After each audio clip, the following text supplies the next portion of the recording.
ಬಾರಿ ಬಸ್ ಚಾಲಕ ಎಡವಟ್ಟು ಮಾಡಿಕೊಂಡಿದ್ದಾನೆ. ಮೊಬೈಲ್ನಲ್ಲಿ ರೀಲ್ಸ್ ನೋಡುತ್ತಲೇ ಬಸ್ ಚಾಲನೆ ಮಾಡಿದ ಡ್ರೈವರ್ ಪ್ರಯಾಣಿಕರ ಜೀವದ ಜೊತೆ ಚೆಲ್ಲಾಟವಾಡಿದ್ದಾನೆ. ಹುಬ್ಬಳ್ಳಿಯಿಂದ ರಾಣೆಬೆನ್ನೂರಿಗೆ ಸಾಗ್ತಾ ಇದ್ದ ನಾನ್ ಸ್ಟಾಪ್ ಬಸ್ ಚಾಲಕ ಮೊಬೈಲ್ ನೋಡುತ್ತಲೇ ಬಸ್ ಓಡಿಸ್ತಾ ಇದ್ದ. ಬಸ್ ಡ್ರೈವರ್ ಮೊಬೈಲ್ ಬಳಸೋದನ್ನ ರೆಕಾರ್ಡ್ ಮಾಡಿಕೊಳ್ಳಲಾಗಿದೆ.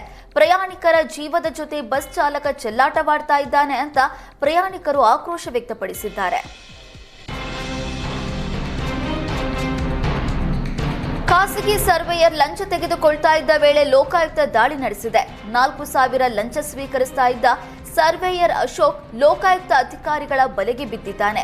ಹಲ್ಲೇಹಳ್ಳಿ ಗ್ರಾಮದ ಸರ್ವೆ ನಂಬರ್ 62ರ ಸರ್ವೆ ಮಾಡಿಕೊಡಲು ರೈತ ವೆಂಕಟೇಶ್ಗೆ 4,000 ರೂಪಾಯಿ ಲಂಚಕ್ಕೆ ಬೇಡಿಕೆ ಇಟ್ಟಿದ್ದ.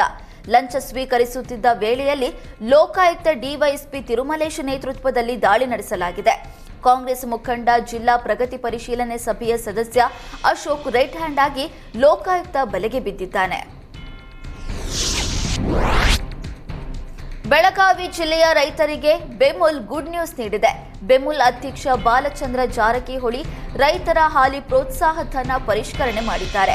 ಎಮ್ಮೆ ಹಾಲಿಗೆ ₹3.40, ಆಕಳ ಹಾಲಿಗೆ ₹1 ಪ್ರೋತ್ಸಾಹಧನವನ್ನು ಹೆಚ್ಚಳ ಮಾಡಲಾಗಿದೆ.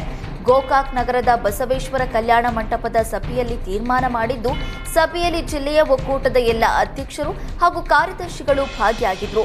ಹಾಲು ಪೂರೈಸಿದ 10 ದಿನದ ಒಳಗೆ ಹಣ ಪೂರೈಕೆ ಮಾಡಬೇಕು ಅಂತ ಸಭೆಯಲ್ಲಿ ಸೂಚನೆ ನೀಡಿದರು.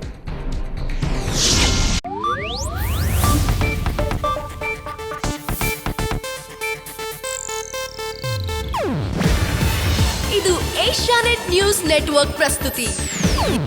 ನೀವು ನೋಡ್ತಿದ್ದೀರಾ ಏಷ್ಯಾನೆಟ್ ಸುವರ್ಣ ನ್ಯೂಸ್.